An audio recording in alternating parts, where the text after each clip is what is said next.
Oke, baik. Selamat malam ya.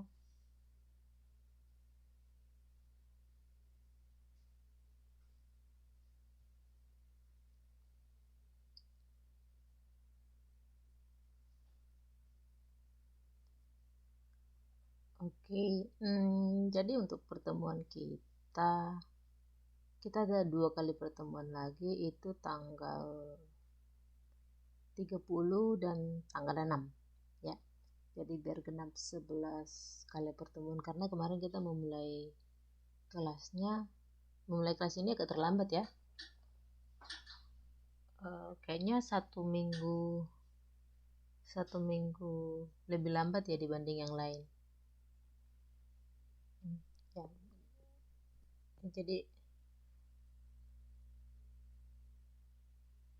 Ya, jadi masih ada 2 kali pertemuan lagi. Oke, jadi untuk pertemuan yang ke-10 dan 11 nanti akan tetap seperti biasa ya. Oke.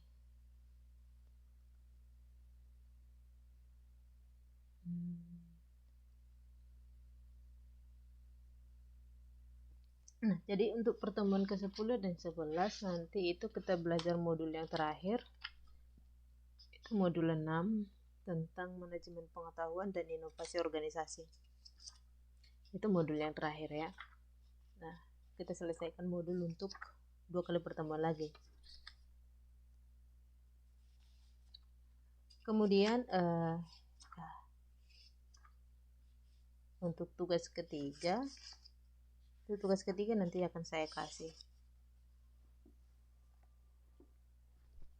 Untuk tugas ketiga nanti kelanjutan dari tugas 1 dengan tugas yang kedua. Jadi itu nggak susah. Untuk tugas yang kedua belum saya nilai, nanti oke, tapi sebelum pengumpulan nilai terakhir saya akan koreksi dan kembalikan semua kok sebelum pengumpulan nilai ke Bapel.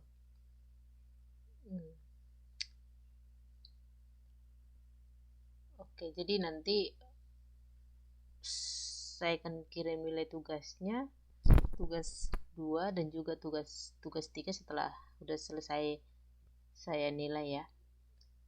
Oke. Terus malam ini kita belajar tentang, ini masih modul yang kelima, kegiatan belajar yang kedua. Kalau dalam modulnya itu halaman 547 ya, 5.47 tentang organisasi pembelajar. Sebenarnya materinya ini tidak banyak ya, hanya sedikit. Karena sebenarnya mata kuliah ini cuma 2 SKS ya.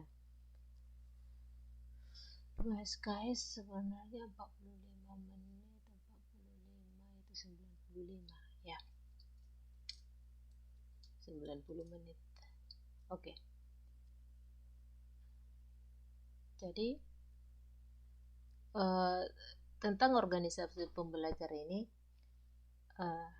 di sini intinya adalah bahwa bagaimana organisasi itu terus berkembang, terus mengikuti perkembangan zaman, teknologi dan juga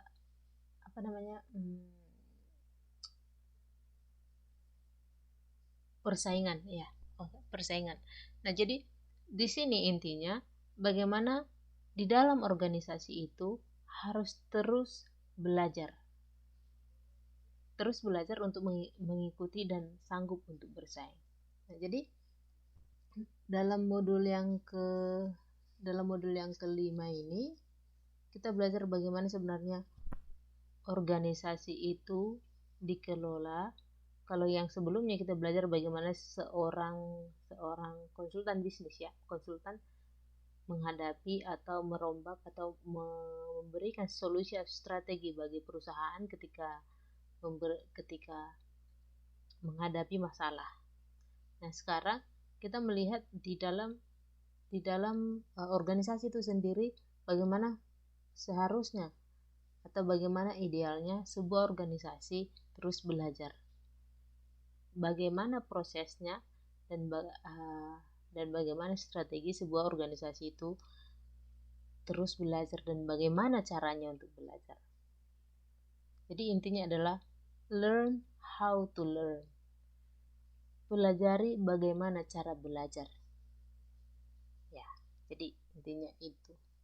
Learn how to learn. Nah, lalu nanti selanjutnya kita akan melihat beberapa aspek atau beberapa unit yang perlu belajar, yang istilahnya perlu adanya pembelajaran atau adanya improvement.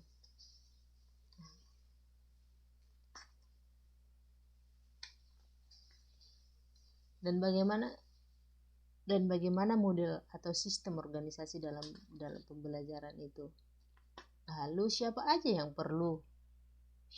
dalam organisasi itu, siapa aja yang perlu melakukan pembelajaran, siapa aja yang perlu belajar dalam organisasi itu.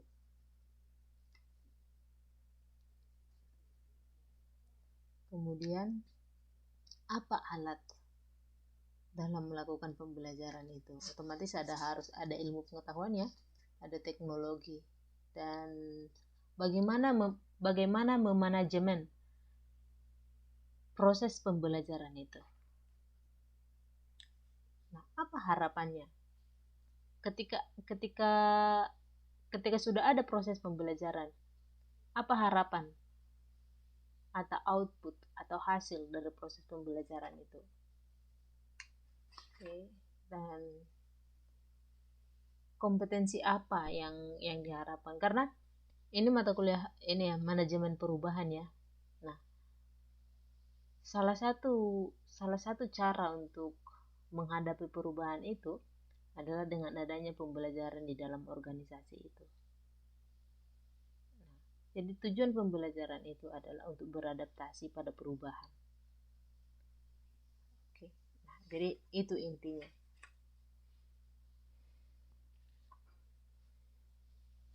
Oke, jadi apa itu organisasi pembelajar? Nah, kalau di dalam modul itu mereka katakan bahwa ada antara learning organization dan organization learning. Ya, tapi ini sepertinya yang paling dekat definisinya ya.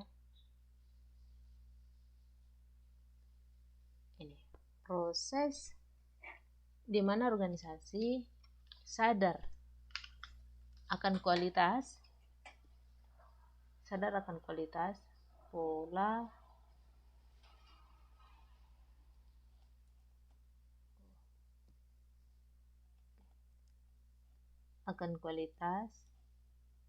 pola, dan akibat dari pengalaman sendiri, dan mengembangkan modal mental. Nah, model mental ini artinya bagaimana cara berpikir atau sikap untuk memahami pengalaman tersebut. Nah, jadi organisasi pembelajaran itu kalau dalam bahasa sehari-harinya, bagaimana cara kita bersikap terhadap perubahan, bagaimana cara kita memandang bersikap terhadap perubahan. Nah, jadi ini disebutkan pola sadar diri atau introspektif organisasi secara terus-menerus memahami lingkungannya dengan cermat. Organisasi pembelajar berdasarkan pada kesejahteraan, kesederajatan, informasi terbuka, sedikit hierarkis, budaya bersama untuk beradaptasi pada lingkungan. Nah, intinya di sini adalah bahwa dalam proses belajar di dalam organisasi itu dibutuhkan informasi yang terbuka, terus kesederajatan artinya sejajar, terus hierarkis, dan budaya bersama untuk beradaptasi. Jadi tidak adalah untuk belajar dalam sebuah organisasi, agar organisasi itu mampu untuk menghadapi perubahan, dibutuhkan kesederajatan atau kesejajaran ya. Kemudian informasi yang terbuka. Hierarkis artinya struktur, bahwa ada pemimpin, ada bawahan. Terus kemudian budaya bersama. Jadi nanti di sini kita belajar bahwa dalam organisasi itu diperlukan budaya kebersamaan. Oke. Budaya kebersamaan, bukan budaya pintar sendiri, tapi budaya untuk bersama-sama sadar bahwa butuh belajar. Oke. Nah, jadi ada perbedaan kalau dalam bahasa Inggris ya, organizational learning atau learning organization. Nah, kalau dalam bahasa Indonesianya pembelajaran organisasional atau organisasi pembelajar. Nah, sebenarnya apa sih bedanya kedua ini? Gitu. Jadi istilah ini sebenarnya hampir sama. Cuman bedanya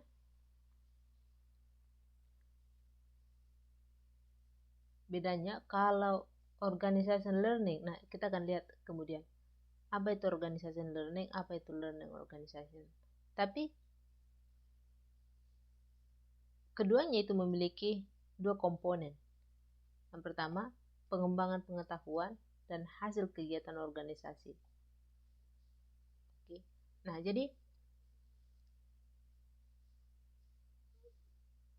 organisasi yang terus belajar itu mengembangkan pengetahuan.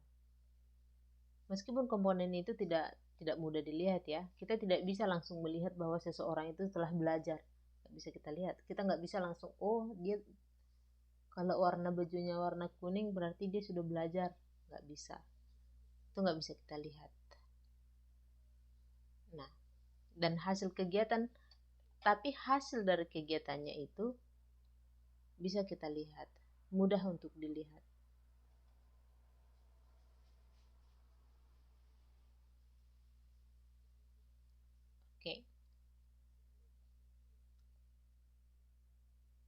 Oke, nah jadi ini organizational learning, kalau dalam bahasa Indonesia diterjemahkan menjadi organisasional, pembelajaran organisasional atau pembelajaran dalam organisasi, atau disingkat juga dengan OL. Jadi organizational learning itu pembelajaran dalam organisasi. Ya, ingat ya, biasanya dalam bahasa Inggris terjemahkan dari belakang ke depan. Pembelajaran dalam organisasi. Tapi apa itu learning organization?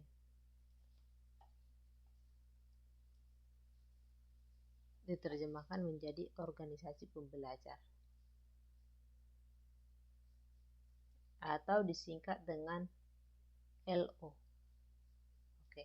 Nah, jadi organization learning itu menekankan pada proses, sedangkan learning organization menekankan pada tempat.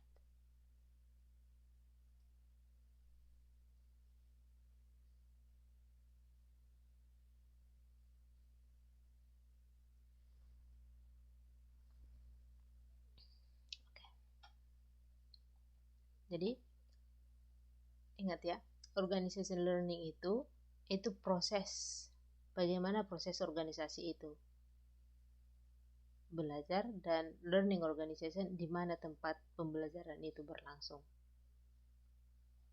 Oke. Nah,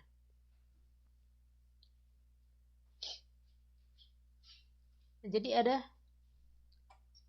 ciri organisasi, suatu organisasi itu menerapkan, ciri suatu organisasi itu telah melakukan pembelajaran atau telah belajar atau telah mengembangkan pengetahuan, mengembangkan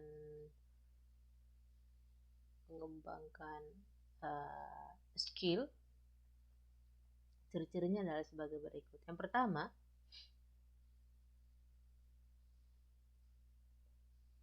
anggota-anggotanya itu terdorong untuk mengembangkan potensinya. Nah, jadi ketika suatu organisasi itu telah menerapkan organisasi pembelajar, atau ketika organisasi itu menerapkan keinginan untuk mengembangkan skill, pengetahuan dalam suatu organisasi itu, maka salah satu cirinya adalah bahwa karyawan, kita contohkan karyawan itu mempunyai keinginan untuk mengembangkan potensinya. Misalnya ketika sebuah perusahaan itu mempunyai tenaga kerja yang misalnya itu tamat SMA, tapi dia mempunyai kemauan untuk melanjutkan studi, misalnya mempunyai kemampuan untuk melanjutkan studi dan perusahaan itu mengizinkan atau memberikan dukungan atau mensponsori biaya studinya. Nah, atau melakukan training pada karyawan-karyawan. Nah, jadi ketika karyawan itu mempunyai dorongan untuk meningkatkan pengetahuannya, dan perusahaan itu mendorong atau mendukung, maka perusahaan itu telah menerapkan organisasi pembelajar. Oke, terus ciri yang kedua, memperluas budaya belajar. Jadi budaya belajar dalam sebuah perusahaan itu dapat kita lihat ketika banyak anggota atau stakeholder atau bagian dari organisasi itu mempunyai budaya untuk belajar, mempunyai budaya untuk mengimprove, meningkatkan kemampuan belajar mereka. Oke, jadi bukan hanya pada karyawan. Jadi budaya belajar itu bukan hanya terjadi di dalam organisasi itu sendiri, tetapi juga masuk pada pelanggan, misalnya pelanggan bisnis atau bagian pemasaran atau pemasok atau stakeholder lainnya. Jadi budaya belajar itu disebarluaskan, itu ditularkan pada bagian-bagian yang di luar organisasi itu. Nah, selanjutnya, pengembangan sumber daya manusia itu sebagai pusat kebijakan bisnis. Oke. Dan selanjutnya, transformasi organisasi secara terus-menerus. Nah, jadi ini ciri-ciri organisasi yang melakukan pembelajaran. Yang pertama itu anggota organisasi itu kalau kita bisa bilang ya, ciri-ciri perusahaan yang menerapkan atau mendukung proses pembelajaran atau peningkatan skill pada perusahaan itu. Yang pertama, anggota dalam perusahaan itu atau karyawan dalam perusahaan itu terdorong untuk mengembangkan potensinya. Terus yang kedua, menyebarluaskan atau menularkan budaya belajar. Yang ketiga, sumber daya manusia, pengembangan SDM-nya itu menjadi pusat kebijakannya. Yang keempat, terjadi transformasi terus-menerus. Terjadi perkembangan secara terus-menerus.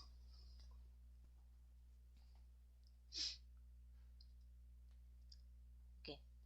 Nah, jadi karakteristiknya ada sebagai berikut. Ini adalah karakteristik intinya ya, yang paling dominan. Sebenarnya dalam modul ada begitu banyak karakteristik organisasi yang melakukan proses pembelajaran.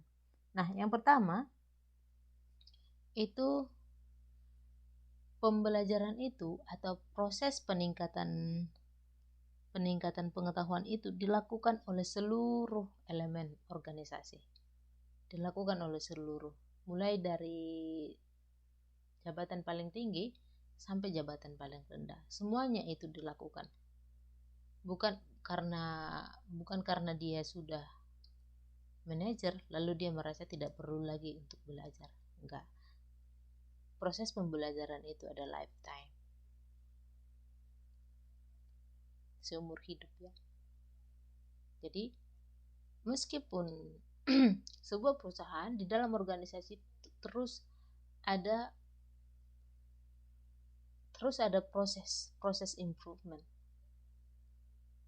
Makanya kalau kalian sering mendengar ada namanya riset dan inovasi dalam sebuah perusahaan, ya, riset dan inovasi. Nah, tugas dari bagian riset dan inovasi itu mengatur strategi-strategi atau melihat perkembangan-perkembangan, melakukan penelitian apa yang harus dilakukan selanjutnya. Gitu. Nah, jadi karakteristik yang pertama adalah pembelajaran itu dilakukan oleh seluruh elemen organisasi. Yang kedua, organisasi itu merasakan pentingnya proses pembelajaran. Jadi seluruh elemen organisasi itu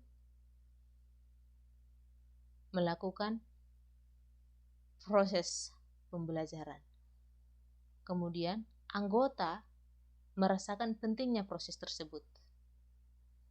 Dan pembelajaran itu dilakukan secara terus-menerus. Jadi misalnya nih, ketika seorang karyawan itu sudah misalnya setelah SMA dia meningkatkan skillnya dengan misalnya ikut training atau melanjutkan kuliah. Nah, bukan berarti dia berhenti di sana gitu. Masih terus melakukan pembelajaran.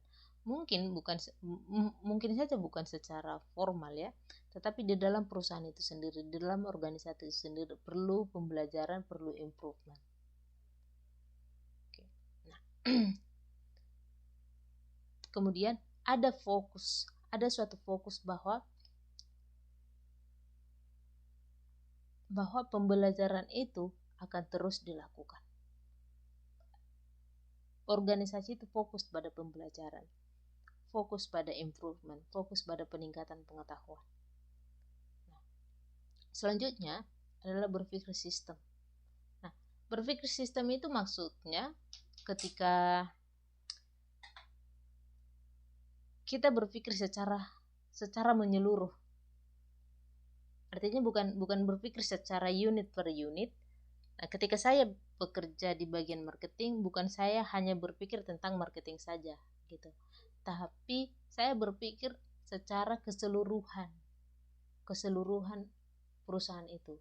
Saya juga berpikir secara bagaimana proses di bagian mesin, bagaimana di bagian produksi, bagaimana di bagian supplier. Nah, jadi berpikir secara sistem, berpikir secara keseluruhan. Jadi dikatakan bahwa berpikir sistem merupakan hal yang bersifat fundamental, hal yang bersifat dasar, hal yang bersifat sangat penting. Nah, kemudian ada akses. Akses itu sangat penting ya. Akses itu sangat penting. Jadi di sini katakan akses yang berkesinambungan terhadap sumber informasi dan data. Ya. Nah, kenapa penting akses terhadap informasi dan data? Karena kita bisa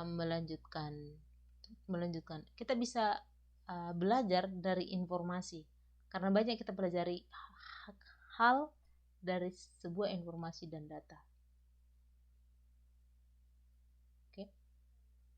Nah, kemudian aspirasi, refleksi, dan konseptualisasi itu yang mendorong aktivitas terjadi. Nah, jadi ketika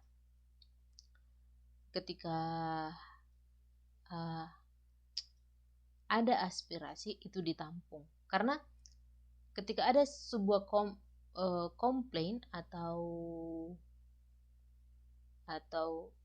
bisa dikatakan keberatan ya dari suatu bagian unit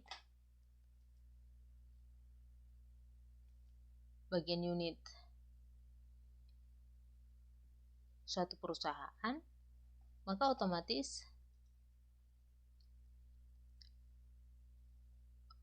bagian manajemen atau bagian manajer harus menerima aspirasi tersebut, lalu refleksi, artinya mengevaluasi aspirasi itu dan konseptualisasi.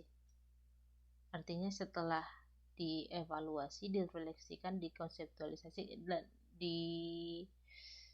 artinya meninjau ulang apakah benar atau tidak. Nah, kemudian ada pengembangan kompetensi inti yang baik. Jadi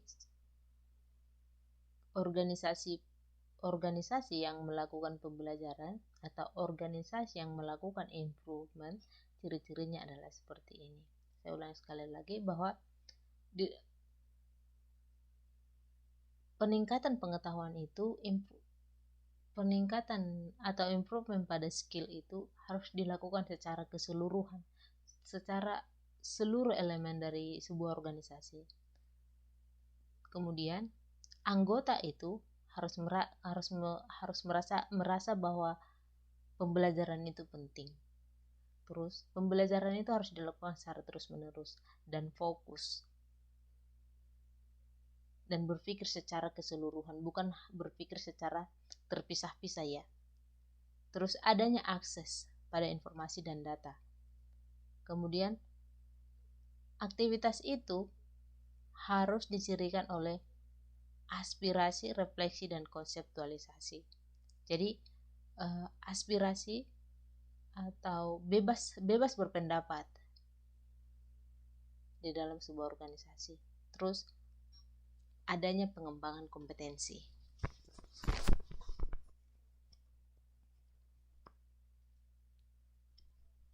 Nah, jadi ini model sistem organisasi pembelajar. Nah, elemen pokok dalam organisasi itu ada beberapa, ini 11. Yang pertama, elemen pokok maksudnya di dalam sebuah organisasi itu elemen yang paling penting dalam sebuah organisasi itu atau sebuah organisasi yang paling penting adalah struktur. Jadi struktur organisasi itu harus memadai. Memadai artinya bahwa tidak bisa seorang manajer mengerjakan banyak hal. Nah, jadi harus terstruktur di bagian setiap unitnya itu terstruktur. Unit produksi itu terstruktur, unit SDM itu terstruktur, unit marketing itu terstruktur. Nah, itu yang dikatakan struktur organisasi yang memadai. Nah, kemudian elemen yang kedua adalah ada budaya pembelajaran. Ada budaya belajar dalam sebuah organisasi itu. Nah, kemudian ada pemberdayaan. Pemberdayaan maksudnya di sini, contohnya nih, seorang karyawan, dia bisa saya katakan dia mungkin contohnya karyawan yang bekerja sebagai OB ya, office boy. Nah, sebenarnya dia mempunyai potensi sebagai teknisi ya, karena dia sebenarnya pintar dalam memperbaiki mesin yang rusak contohnya ya, atau pintar dalam memperbaiki listrik atau bagian listrik gitu. Nah, potensi dia itu harus diberdayakan. Artinya salah satunya adalah mengirimkan dia pertama sekali pada training atau mengirimkan dia ke sekolah lagi, belajar tentang teknisi, lalu mempekerjakan dia di bagian mesin. Nah, itu yang disebut dengan pemberdayaan. Oke. Nah, selanjutnya itu adalah pengetahuan. Pengetahuan itu harus diciptakan dan ditransfer. Jadi, dalam sebuah organisasi itu harus ada transfer pengetahuan. Oke. Dan kemudian teknologi pembelajaran. Nanti kita lihat apa yang disebut dengan teknologi pembelajaran itu. Kemudian kualitasnya seperti apa, strateginya seperti apa. Dan lingkungan itu juga harus mendukung. Nah, jangan misalnya nih, karyawan itu mempunyai keinginan untuk meningkatkan kemampuan atau skillnya, tapi bosnya tidak mendukung. Nah, itu artinya lingkungan tidak mendukung. Kelompok kerja dan jejaring kerja, visi pembelajaran, dan keterkaitan antar budaya.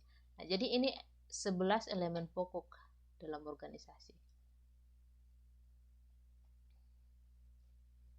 Jadi ada 11 elemen pokok dalam pembelajaran organisasi. Elemen ini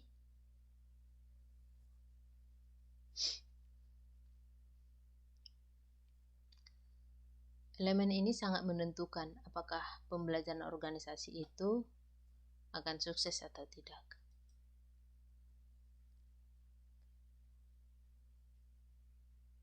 Oke, nah jadi proses pembelajaran itu juga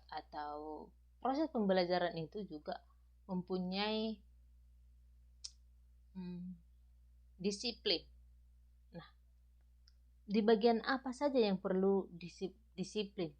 Di bagian apa saja? Nah, maksudnya seperti ini. Dalam proses pembelajaran itu ada bagian-bagian tertentu yang harus disiplin. Nah, di bagian apa saja itu? Ada 5. Yang pertama itu system thinking. Nah, tadi sudah saya jelaskan system thinking itu seperti apa ya.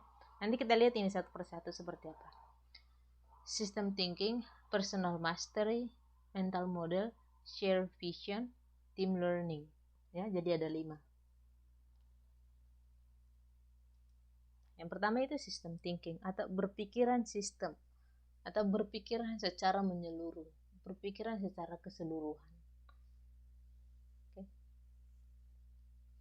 Nah, jadi suatu perusahaan kinerjanya itu akan optimal ketika seluruh unit itu saling memahami antar unit, atau ketika seluruh divisi dalam sebuah organisasi itu saling memahami. Ya, saling memahami. Nah, jadi ketika unit-unit itu tidak saling memahami, maka ketika ada masalah dalam satu unit, maka unit yang lain akan terganggu. Jadi kinerja yang optimal dalam sebuah perusahaan itu ketika semua unit itu saling memahami. Nah, kemudian tidak ada ego sektoral. Ego sektoral artinya ketika saya misalnya bekerja di bagian unit marketing dan saya hanya peduli tentang unit marketing. Saya tidak, misalnya saya mempunyai target harus menjual 200 produk dalam seminggu. Sementara bagian produksi tidak sanggup memproduksi 200. Saya tidak mau tahu, pokoknya saya mau jual 200 produk. Nah, itu yang disebut dengan ego sektoral. Nah, jadi ego sektoral ini artinya ketidakmampuan untuk bersinergi satu dengan yang lainnya. Oke.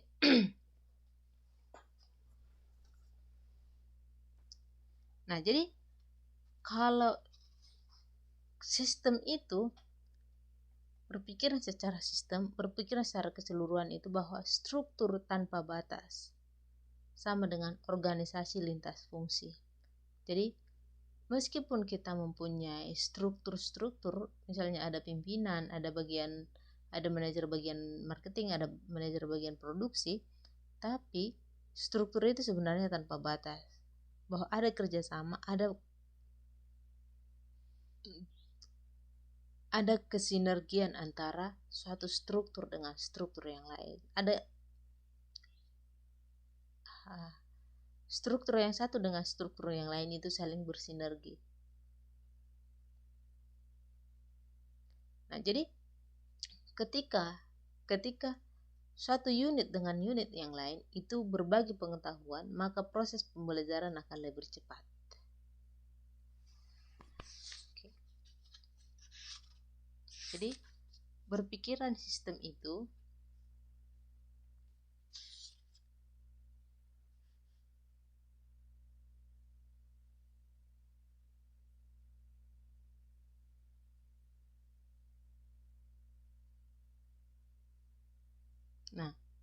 jadi berpikiran secara sistem itu akan mempercepat, akan mendorong sebuah organisasi itu bekerja secara optimal.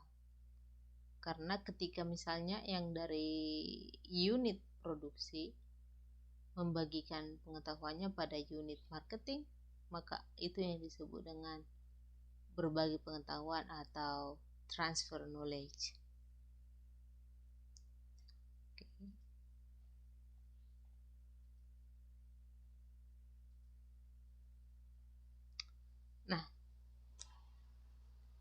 Nah,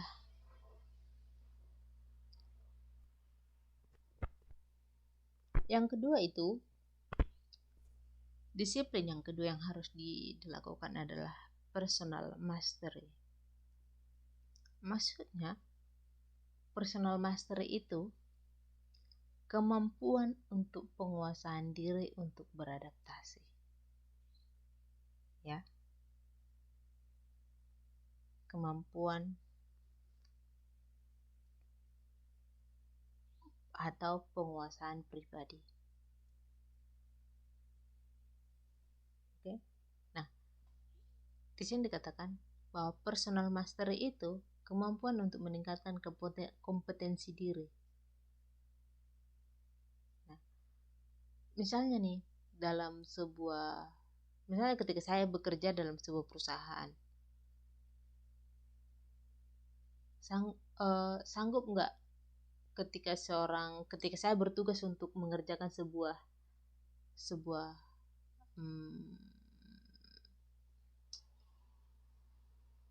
penelitian misalnya, dan saya harus menggunakan software yang baru, sementara software itu belum pernah dipelajari oleh siapapun dalam perusahaan itu, maka saya akan belajar sendiri.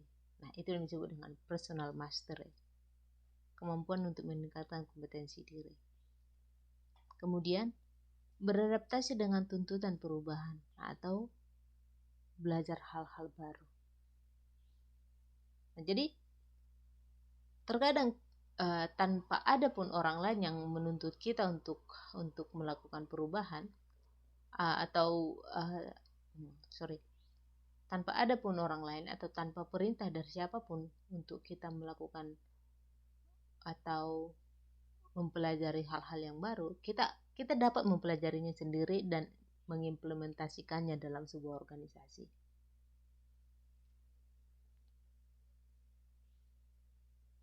Nah, jadi ketika adanya pekerjaan yang ditambahkan pada satu pekerjaan atau job enlargement atau job rotation, mutasi karyawan memahami kegiatan di unit kerja lain. Itu menciptakan terwujudnya sinergi. Nah, jadi ketika orang yang ada di bagian marketing dipindahkan ke bagian manajemen, bagian sumber daya, nah, orang yang di bagian marketing akan belajar bagaimana cara memanajemen karyawan, atau orang yang selama ini dia bekerja di bagian SDM, terus dipindahkan ke bagian marketing, dia akan belajar bagaimana proses marketing. Nah, di sini karyawan memahami kegiatan di unit kerja lain. Nah, itu akan menciptakan terwujudnya sinergi. Jadi, penguasaan pribadi itu mencakup pengetahuan, kemampuan berinteraksi, menyelesaikan konflik, dan saling mengapresiasi. Nah, semuanya ini adalah proses atau disiplin personal mastery.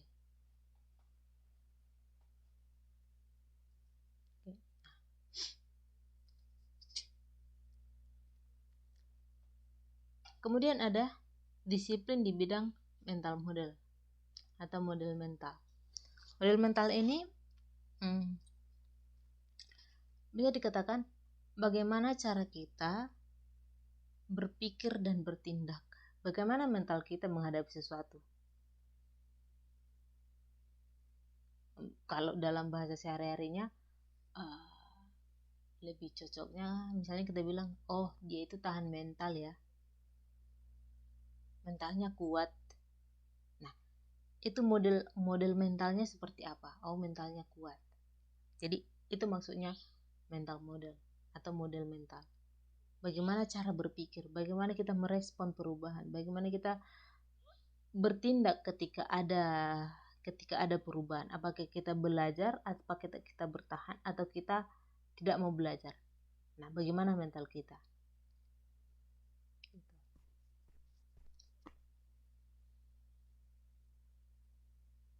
Nah, jadi yang paling penting di sini adalah ini, how things work di dalam organisasi.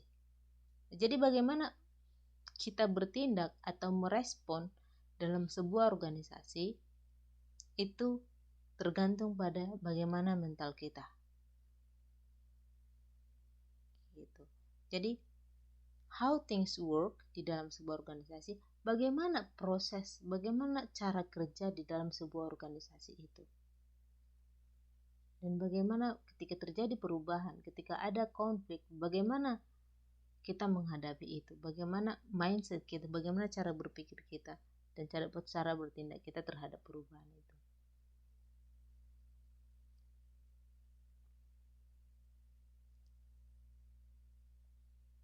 Nah, jadi model mental ini, ketika kita mempunyai mental yang misalnya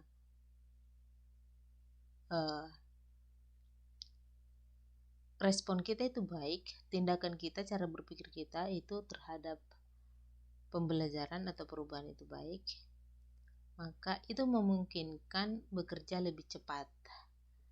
Tapi perlu adaptasi, revisi, klarifikasi sampai asumsi dan gambaran internal. Nah, yang keempat itu share vision. Artinya membangun visi bersama. Nah, dalam sebuah organisasi itu perlu adanya visi yang sama, ya. Visi yang sama itu sangat penting. Nah, karena ketika seluruh unit dalam sebuah organisasi itu mempunyai unit yang sama, mempunyai visi yang sama, maka sinergi atau kecocokan atau aktivitas dalam sebuah organisasi atau sebuah perusahaan itu akan cepat untuk dicapai. Nah, karena itu tidak mudah ya, karena anggota dalam organisasi, anggota dalam sebuah perusahaan itu mempunyai pendidikan yang berbeda, mempunyai pengalaman yang berbeda, mempunyai budaya yang berbeda. Nah, jadi setiap orang di dalam organisasi itu harus mempunyai kesatuan visi.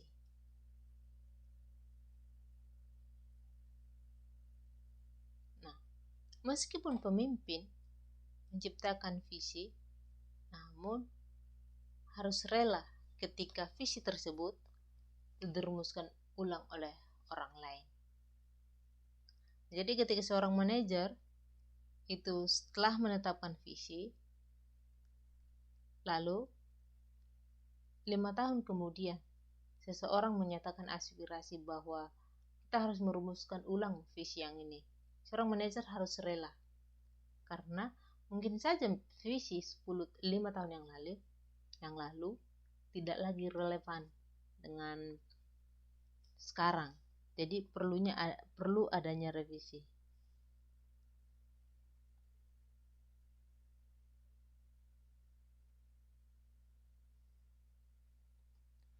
Oke, jadi itu share visions. Sekarang ada team learning. Team learning atau pembelajaran tim.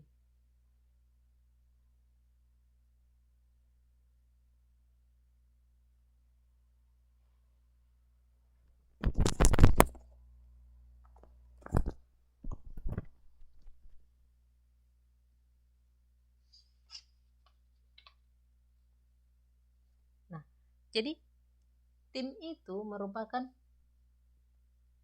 kunci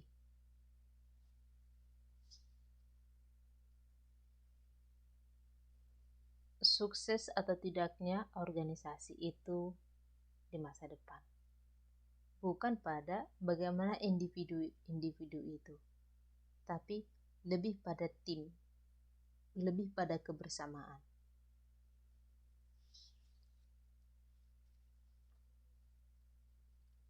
Nah, jadi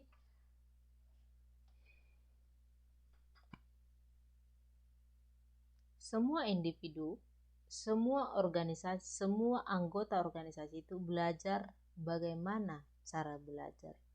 Learn how to learn. Jadi semua anggota karyawan itu harus belajar bagaimana cara belajar. Bukan hanya belajar, tapi cara belajar itu seperti apa. Karena misalnya nih, cara belajar setiap orang itu beda ya. Cara belajar setiap organisasi aja beda.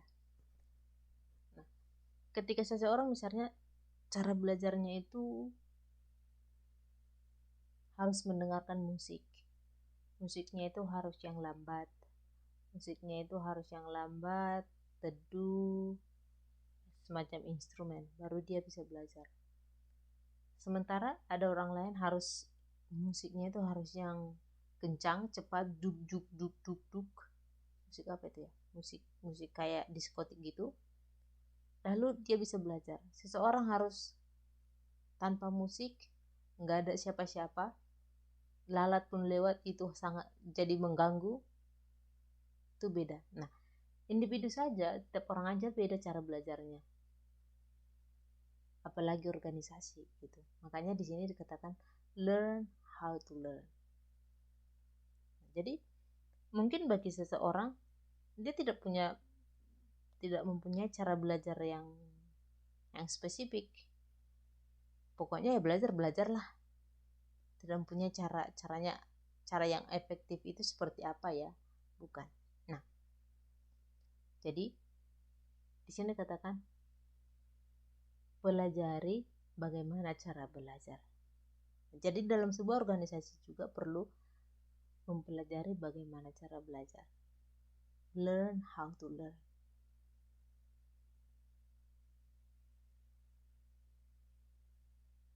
Nah, jadi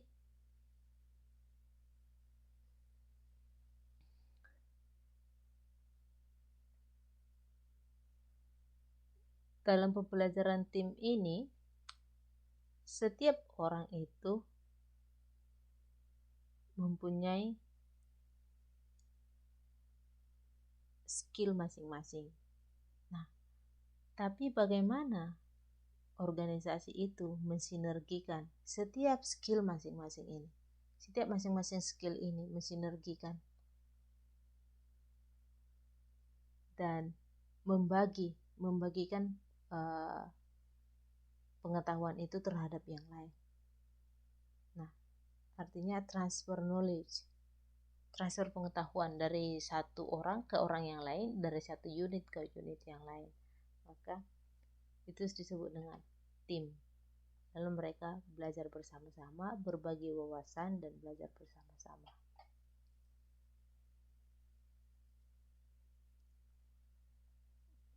Oke.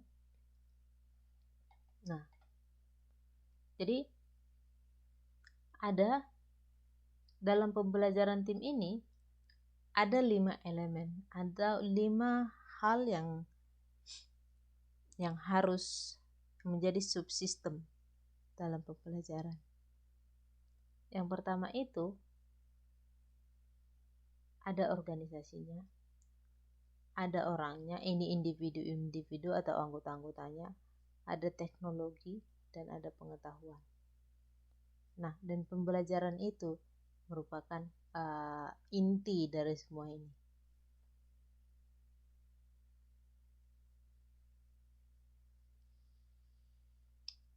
Nah, jadi pembelajaran itu terjadi pada organisasi, terjadi pada individu, membutuhkan teknologi dan membutuhkan pengetahuan.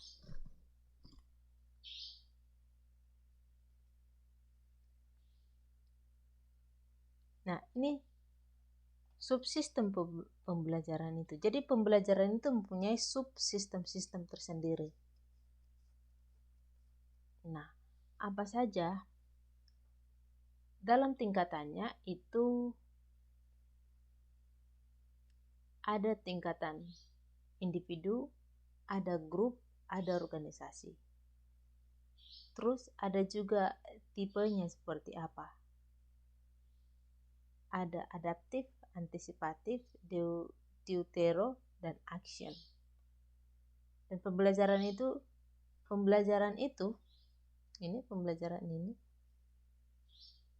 itu menghasilkan keterampilan. Keterampilan apa yang diperlukan ini? Ada 6 keterampilan yang harus yang dihasilkan oleh pembelajaran. Jadi pembelajaran itu berlangsung di setiap tingkatan ini. Dan ini adalah tipe pembelajaran. Nah, sekarang kita lihat ketika pembelajaran itu terjadi di subsistem transformasi organisasi.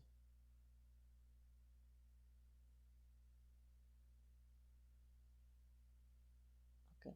Jadi, perusahaan itu terus-menerus membutuhkan transformasi. Perusahaan itu terus-menerus membutuhkan perubahan. Nah, jadi organisasi itu ketika melakukan transformasi, apa saja yang mereka transformasikan, apa saja yang perlu berubah ketika mereka melakukan improvement. Yang bagian yang pertama itu adalah visi. Visi itu mencakup tujuan perusahaan itu apa sebenarnya, sasarannya apa, arah yang ingin dituju itu apa. Jadi itu mencakup visi. Kemudian budaya itu nilai-nilai, kepercayaan, sikap, prosedur, dan kebiasaan-kebiasaan dalam organisasi itu. Oke. Kemudian strategi itu tindakan, taktik, metode yang digunakan untuk mencapai visi dan sasaran. Kemudian struktur itu konfigurasi unit atau bagian-bagian unit, departemen, dan divisi-divisi. Nah, jadi ketika terjadi proses pembelajaran, transformasi yang dilakukan adalah di bagian visi, budaya, strategi, dan struktur.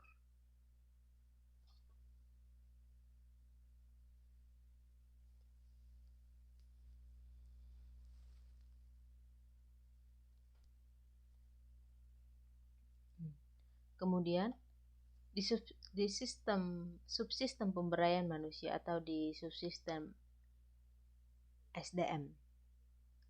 Nah, di bagian SDM itu yang melakukan pembelajar itu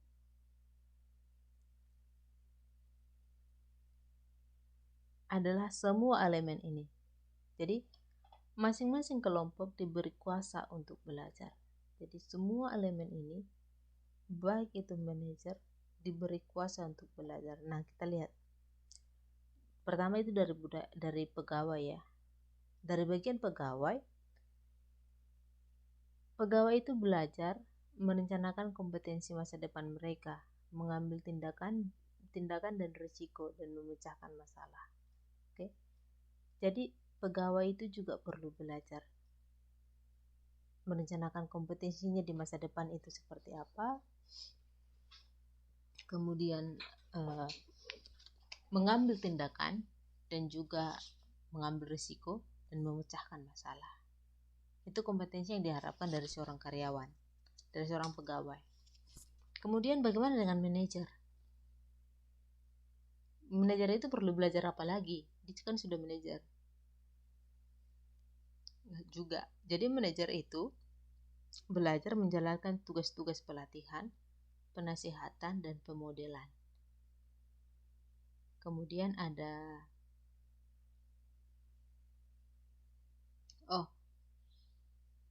manajer juga membangkitkan kesempatan untuk pembelajaran yang ke pelanggan. Lalu pelanggan itu seperti apa?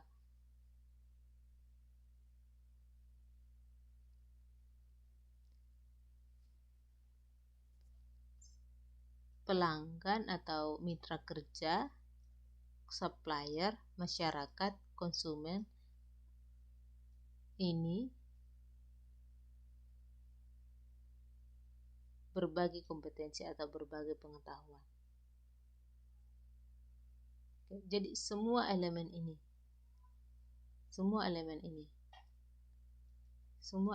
ini, semuanya ini melakukan proses pembelajaran. Kemudian ada subsistem pengetahuan. Nah, jadi pengetahuan itu menjadi sumber daya utama ya. Menjadi sumber daya utama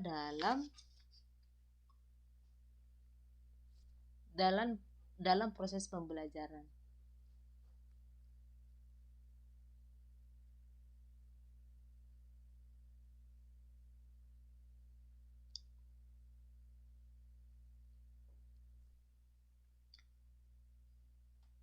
Jadi pengetahuan itu diawali dari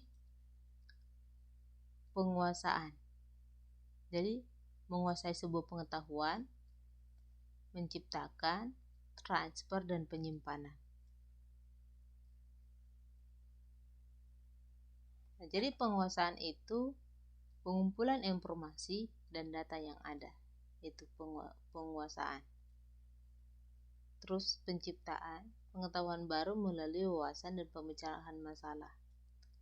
Penyimpanan, pengkodian, dan pemeliharaan pengetahuan berharga untuk akses. Transfer itu transfer pengetahuan ya pada orang lain.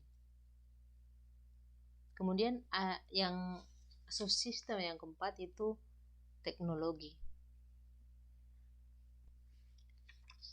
Jadi teknologi itu merupakan elemen yang sangat penting dalam proses dalam proses meningkatkan knowledge atau meningkatkan pengetahuan. Itu perlu teknologi.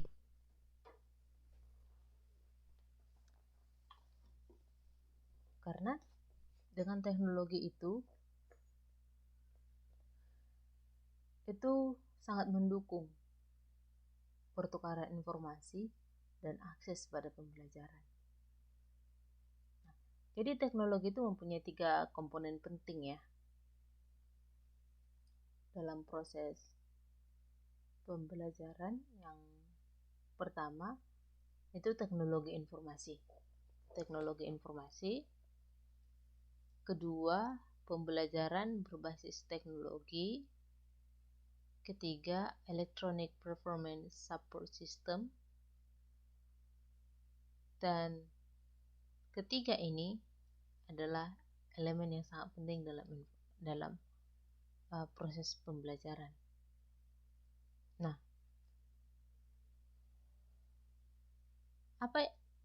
Apa saja yang termasuk teknologi informasi? Nah, itu termasuk teknologi berdasarkan komputer. Nah, teknologi berdasarkan komputer itu bisa mengumpulkan, mengkode, menyimpan, dan mentransfer informasi. Jadi dalam teknologi informasi itu, semua informasi kita kode, simpan, dan transfer. Kemudian pembelajaran berbasis teknologi, penggunaan misalnya video, audio, dan pelatihan multimedia. Nah, seperti yang terjadi saat ini ya, bahwa yang sebelumnya mungkin cuma UT ya yang melakukan pembelajaran jarak jauh, sementara kampus-kampus lain itu tatap muka selalu. Tapi dengan adanya corona seperti di Indonesia, bahkan hampir semua kampus itu melakukan kuliah jarak jauh atau online. Nah, jadi itu pembelajaran berbasis teknologi. Yang terakhir ini EPSS atau Electronic Performance Support System, itu menggunakan data untuk menangkap, menyimpan, dan mendistribusikan informasi. Nah, kondisi yang dibutuhkan dalam membangun organisasi pembelajar. Nah, jadi ada beberapa kondisi yang dibutuhkan. Yang sangat penting adalah komitmen dari pemimpin. Nah, pemimpin itu harus komit atau bersedia mendukung bahwa anggota organisasi itu didukung untuk belajar. Jadi pemimpin itu komit atau berjanji untuk mendukung anggota organisasi itu untuk belajar. Terus ada namanya cetak biru atau blueprint itu lebih pada acuan mengenai perubahan dan visi. Nah, jadi karena visi itu bisa dirubah ya, bisa dirubah atau direvisi. Tapi cara merubah revisi itu harus berdasarkan blueprint atau cetak biru.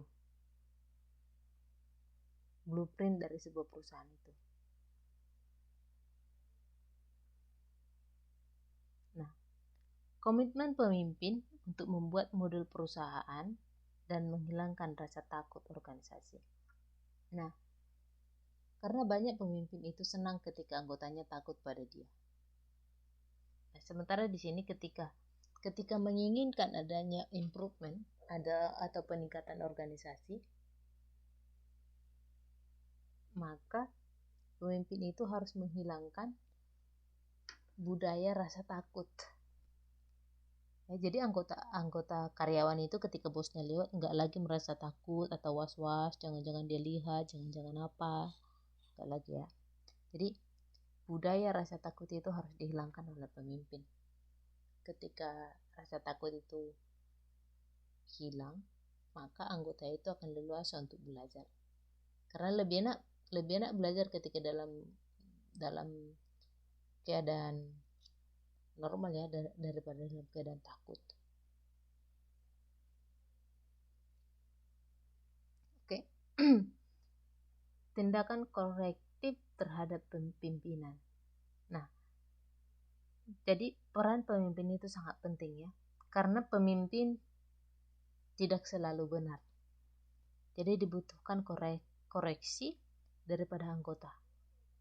Jadi kondisi bahwa pemimpin itu bersedia untuk dikoreksi sangat penting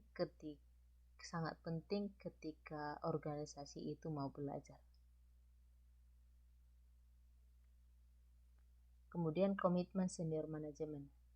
Komitmen senior manajemen maksudnya di sini komitmen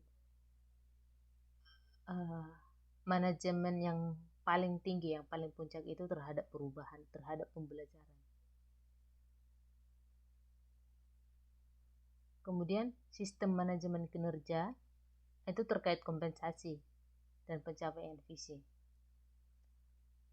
Nah, kemudian kultur organisasi yang didorong, uji coba, kolaborasi, inovasi, dan paradigma pemikiran baru. Nah, jadi budaya organisasi itu karena ada organisasi atau perusahaan yang sangat kaku ya, sangat kaku, bahkan nggak mau melakukan perubahan, nggak mau dikoreksi, nggak mau melakukan inovasi, takut mengambil risiko gitu. Jadi budaya untuk mau berinovasi, mau menguji coba itu sangat penting. Itu merupakan elemen yang paling penting ya.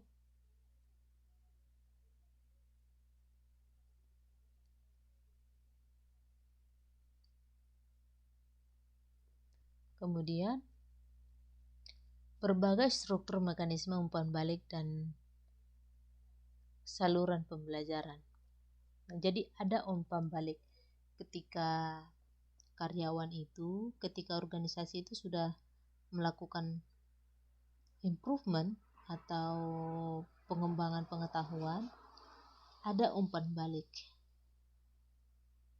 Misalnya ketika seorang karyawan sudah selesai misalnya sekolah atau sudah menyelesaikan training dan mengaplikasikan ilmu yang baru didapatkannya itu terhadap perusahaan, harus ada umpan balik atau semacam reward, semacam misalnya reward semacam peningkatan jabatan atau kenaikan gaji. Jadi itu yang disebut umpan balik. Namun ada juga faktor penghambat kenapa sebuah organisasi itu sulit untuk belajar, sulit untuk melakukan improvement. Yang pertama adalah individualisme. Di mana-mana ya individualisme ini selalu hal yang tidak enak ya, hal yang tidak positif. Kemudian penekanan hanya pada pelatihan formal. Ya. Ketika penekanan hanya pelatihan formal, karena sangat banyak ya pelatihan tidak formal. Kemudian proses pembelajaran yang terpisah. Proses pembelajaran yang terpisah itu maksudnya ketika hanya di bagian unit-unit tertentu yang dikembangkan, bukan secara keseluruhan, bukan secara sistem. Kemudian suasana kerja yang tidak saling percaya. Ketika karyawan tidak percaya pada pimpinan, itu akan menghambat perusahaan itu untuk berkembang. Atau ketika pimpinan tidak percaya pada karyawan, itu akan membuat perusahaan itu berjalan sangat lambat. Kemudian adanya rasa takut, ya. Adanya rasa takut pada karyawan itu menghambat organisasi itu bertumbuh. Jadi kondisi ketika bos misalnya menciptakan kondisi agar karyawannya takut pada dia, sebenarnya itu tidak sehat bagi organisasi. Tapi kondisi untuk membuat saling percaya di antara bos dan karyawan, di antara sesama karyawan, di antara sesama bos, itu harus merupakan keharusan dalam sebuah organisasi.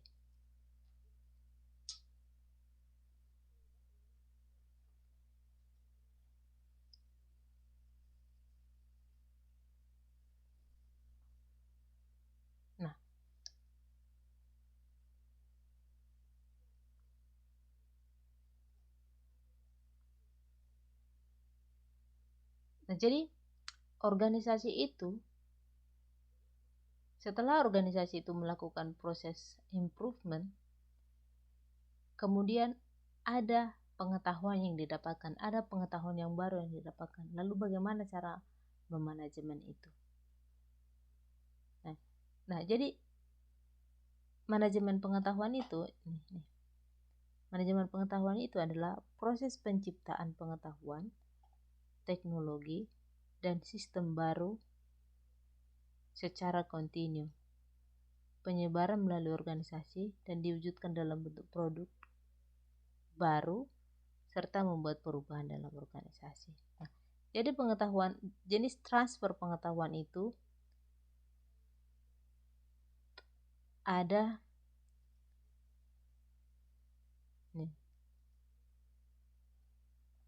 eksplisit, ada implisit. Nah, jadi explicit knowledge itu, pengetahuan secara eksplisit itu ditransfer secara formal dan sistematis. Sementara implisit atau tidak terlihat atau tacit knowledge itu bersifat personal. Itu termasuk visi, nilai-nilai, kecerdasan emosi, dan pengalaman. Oke. Misalnya nih, seorang karyawan, dia memang sangat pintar dalam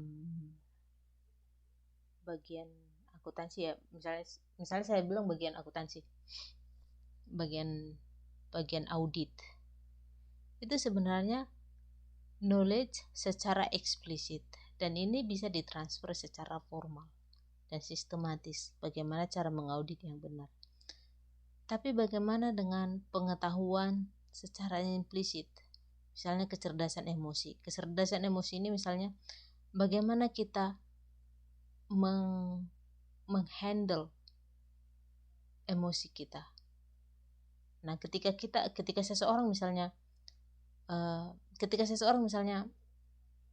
mengatakan hal-hal yang tidak baik, atau bisa, mohon maaf, misalnya saya bilang seseorang memaki, bagaimana respon kita? Apakah kita langsung tiba-tiba datang bawa parang, atau kita bisa tahan untuk diri sendiri? Atau bagaimana ketika ada konflik di antara sesama karyawan, bagaimana kita memanajemen emosi kita? Atau ketika bos memarahi kita, bagaimana kita meresponnya? Apakah kita nangis? Apakah kita langsung mengajukan surat resign? Nah, itu disebut dengan kecerdasan emosi. Kecerdasan emosi atau pengetahuan yang tidak terlihat. Kemudian pengalaman, nilai-nilai, visi. Itu sebenarnya pengetahuan yang tidak bisa ditransfer.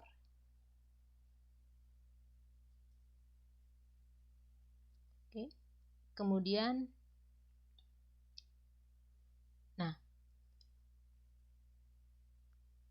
organisasi itu mengkonversi pengetahuan implisit menjadi eksplisit dan sebaliknya. Bagaimana gaya konversinya? Bagaimana cara organisasi itu mentransfer pengetahuan itu?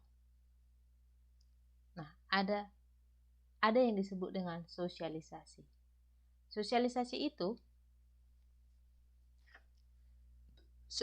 itu bertujuan mentransfer pengetahuan dari tacit ke tacit, artinya dari eksplisit ke eksplisit.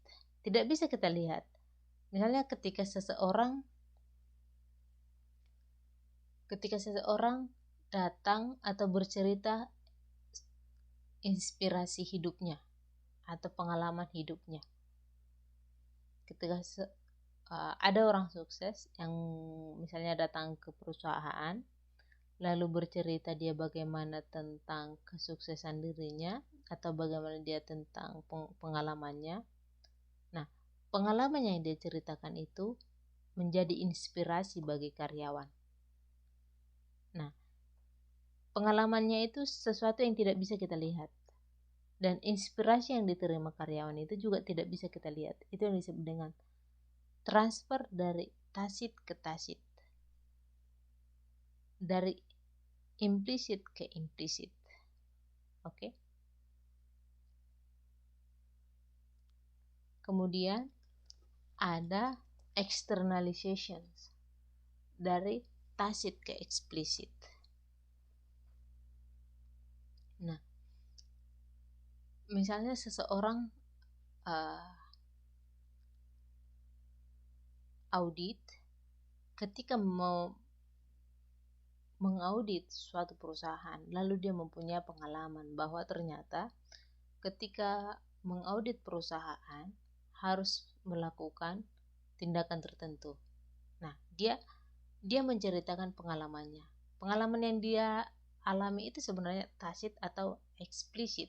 Tapi ketika dia menceritakan, membagikan pengalamannya itu, maka pengalaman yang diterima, informasi atau knowledge yang diterima oleh yang menerima itu menjadi eksplisit. Nah, kemudian ada kombinasi dari eksplisit ke eksplisit. Kemudian ada internalisasi dari eksplisit ke tacit. Nah, membangun knowledge enterprise artinya membangun pengetahuan dalam sebuah perusahaan itu disebut dengan proses yang dinamis yang membutuhkan kerja keras para eksekutif organisasi. Jadi itu memerlukan perubahan mindset dengan cara mengubah gagasan yang baru.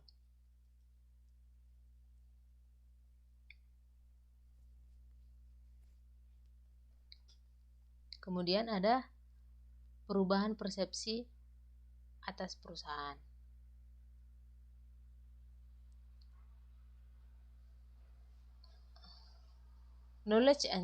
Membangun knowledge enterprise sebagai sebuah visi dan komitmen. Nah, jadi ketika perusahaan itu mengembangkan pengetahuan atau pengetahuan dalam perusahaan itu diimprove, ditingkatkan, itu merupakan esensi dari sebuah manajemen perubahan. Jadi manajemen perubahan itu tujuannya adalah meningkatkan pengetahuan atau meningkatkan skill dalam sebuah perusahaan. Nah, jadi jenis pembelajaran dalam organisasi itu ada single loop dan double loop. Masih ingat ya, first order dan second order. Single loop itu atau first order learning merupakan penetapan tujuan dan sasaran pada suatu titik yang terukur dan berorientasi hasil. Dan ini terpaku pada rutinitas, nilai, dan asumsi. Kemudian ada double loop atau second order learning. Itu mengevaluasi ulang organisasi, melibatkan perubahan dalam nilai atau theory in use. Ini berdasarkan mereka meninjau ulang asumsi yang mereka gunakan, strategi dan budaya.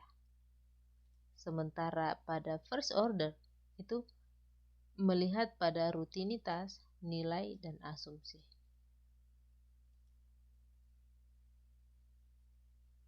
Nah,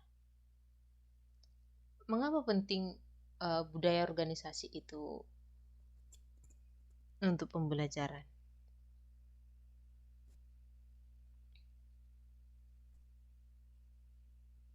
Nah, aspek kultur organisasi pembelajar itu adalah entrepreneurship dan risk taking, kepemimpinan fasilitatif, struktur organik, proses perencanaan strategik, dan terdesentralisasi.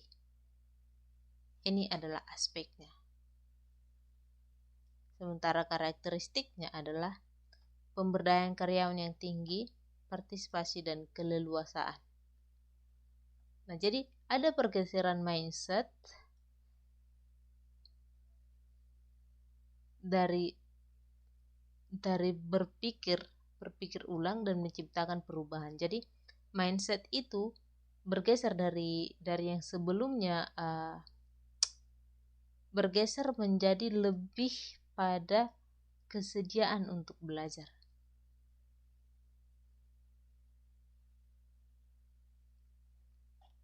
Oke. Nah, jadi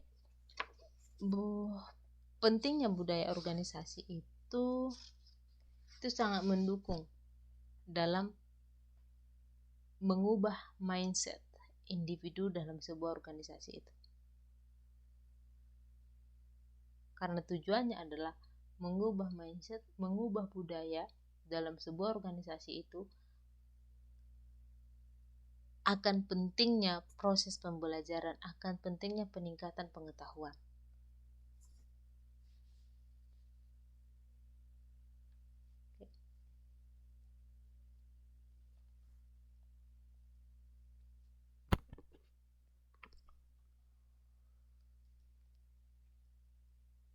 Nah, jadi pengembangan kompetensi perusahaan itu,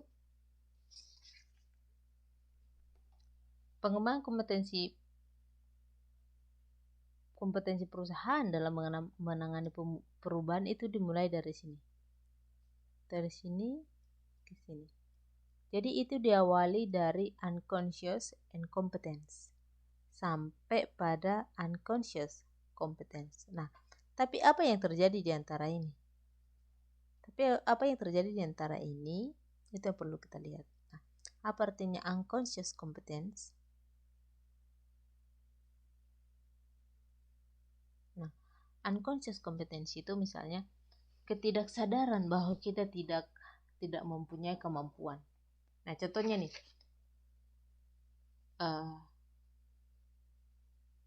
pertama sekali kalau contohnya ketika mau mengemudikan mobil.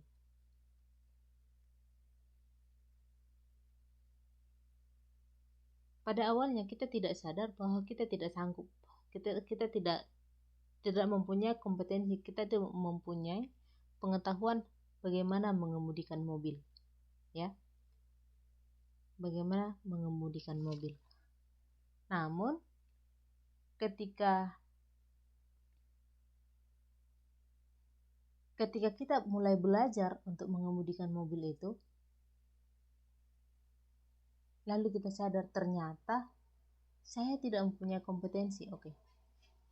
Pada tahap ini saya tidak menyadari bahwa sebenarnya saya tidak mempunyai kemampuan untuk mengemudikan mobil. Namun setelah saya coba, saya sadar ternyata saya tidak mempunyai kemampuan untuk mengemudikan mobil.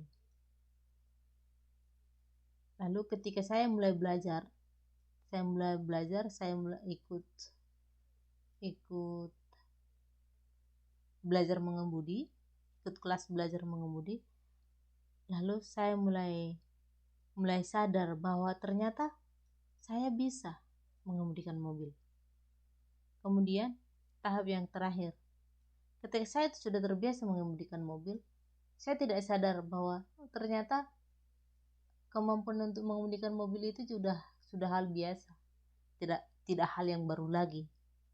Nah, jadi pengembangan kompetensi itu dari yang sebenarnya, misalnya kalau dalam organisasi ya,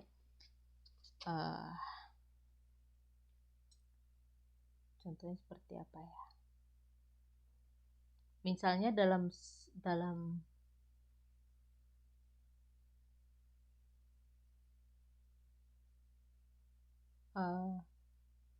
online teaching yang sekarang banyak guru-guru, misalnya guru-guru di kampung, mereka tidak sadar bahwa ternyata mereka tidak mempunyai kemampuan untuk mengoperasikan Zoom misalnya atau Skype dalam melakukan online teaching. Namun ketika pemerintah mengatakan harus sekolah jarak jauh atau harus kuliah online, lalu mereka menyadari conscious incompetence. Ternyata mereka tidak mempunyai kemampuan untuk melakukan tutorial atau melakukan kuliah secara online. Tapi setelah mereka belajar, lalu mereka menyadari, oh ternyata aku bisa menggunakan Zoom, aku bisa menggunakan Skype. Lalu lama-lama mereka bahkan tidak sadar ternyata mereka mempunyai kemampuan itu. Jadi ini prosesnya.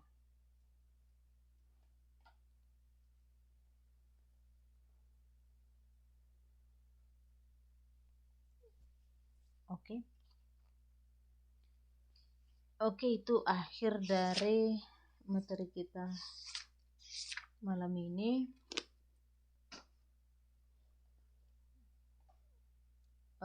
yang biar saya absen ya, yang tidak, biar cepat kita yang tidak hadir siapa, yang tidak hadir itu siapa, biar karena kalian akan persiapan untuk lebaran besok ya. Yang tidak hadir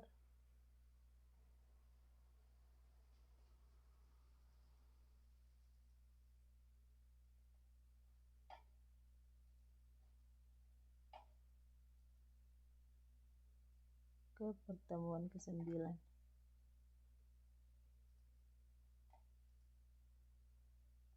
Oke, 14. Seharusnya ada 16. Yang tidak hadir siapa?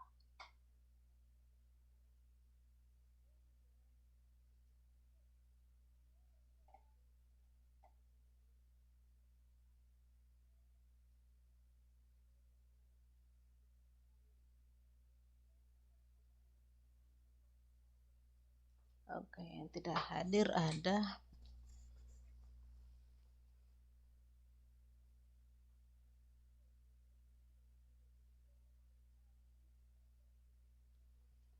Furaida. Furaida tidak hadir ya. Furaida. Kemudian satu lagi siapa? Saiful. Oke, Furaida dan Saiful.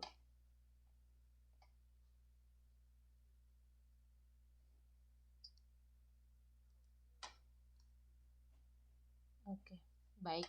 Kalau nggak ada pertanyaan, kita akhiri pertemuan malam ini ya. Sampai jumpa minggu depan. Oke.